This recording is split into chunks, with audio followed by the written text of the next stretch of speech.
hayop. Kaya nga, naging prophet nga siya kasi pinangalanan niya nga yung hayop doon. Tapos yun lang pangalan. Kaya naman siya nag-apostol.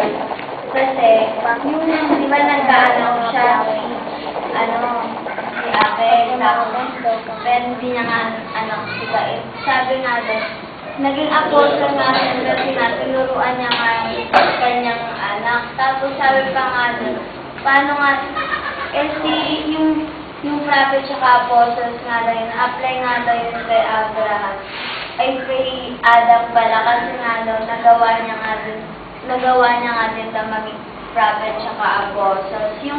Yung prophet niya pa nga daw, pati yung pagiging apostles niya, basic pa nga lang daw yung part na nagawa ni Adam. Tapos yung, ko naman, share ko naman dun sa Armageddon. Yung sabi nga dun, bakit nga daw dito sa atin nga dun mga Kristiyano, sabi nga dun, ba't nga daw marami sa atin dito Kristiyano? Madami na nga, mapapansin nga natin, madami na nga sabi dito ng Kristiyano. Tapos yung mga Baptist, Pentecostals, marami pa nga daw, iba na nga nila.